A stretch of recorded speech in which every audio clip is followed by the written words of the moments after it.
Hiroshima serait monté à une altitude de 17 km.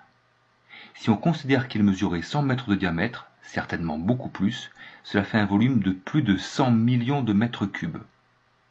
La fumée pesant environ 3 kg par mètre cube, il faut savoir que l'air autour de nous pèse 1 kg par mètre cube, cela correspondrait à une masse de 400 millions de kilos, 400 000 tonnes, ce qui correspondrait à un cratère de 300 mètres de large sur 2 mètres de profondeur.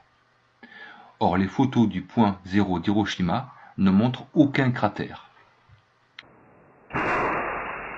Une réaction de fission atomique produit une lumière bleue caractéristique. Donc, lors d'une explosion atomique, on devrait aussi voir un intense flash bleu.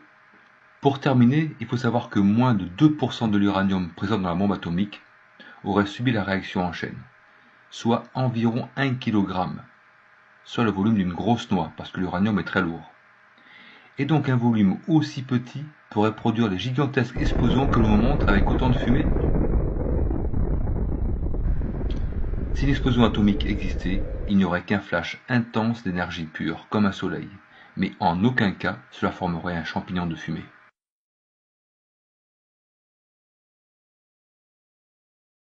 Voici une série de photos montrant des explosions atomiques, des explosions classiques. Vous remarquerez les mêmes couleurs jaunes orangées, la même épaisse fumée noire prouvant la présence de carbone, les mêmes champignons de gaz et de fumée typiques de toute explosion d'une certaine importance. Comment se fait-il que les explosions atomiques montrent exactement les mêmes effets que les explosions classiques, alors que la matière utilisée et la réaction sont totalement différents? Une réaction atomique ne peut pas produire une boule de feu comme on le voit sur ces images, puisqu'il s'agit d'une réaction en chaîne où les atomes se divisent. Alors que dans une explosion classique, les molécules présentes dans la matière explosive se décomposent et les atomes se recombinent entre eux et avec l'air environnant pour former une boule de gaz qui s'enflamme. Ces photos montrent en fait que les soi-disant explosions atomiques sont typiquement des explosions avec des réactifs classiques, TNT ou explosifs à base de napalm. Wow. You okay, buddy?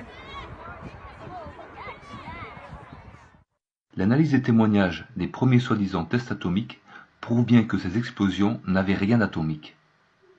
Le 13 février 1960, la France a effectué un soi-disant essai nucléaire lors de l'opération Gervoise bleue en Algérie, encore française.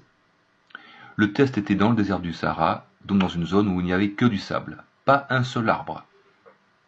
La bombe est installée sur une tour de 70 mètres de hauteur.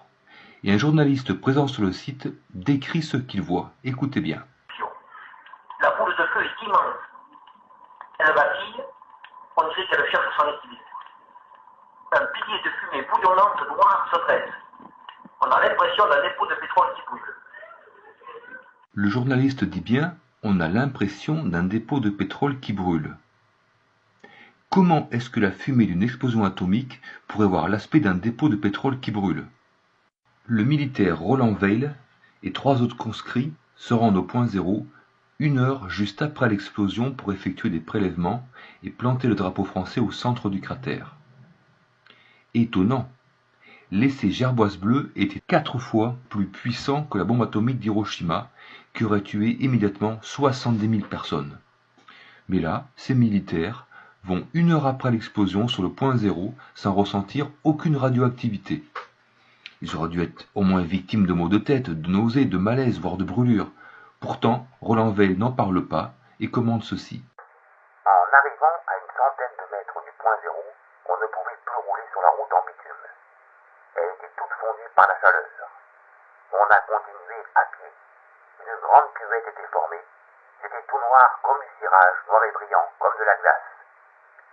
Sur le point zéro, nous avions les pieds qui s'enfonçaient dans le sable, qui était chaud et noir. Et craquait sous nos pieds, comme si nous marchions sur du verre. Vous trouverez ces infos dans le livre Les vétérans des essais nucléaires au Sahara de Christine Chanton. En aucun cas,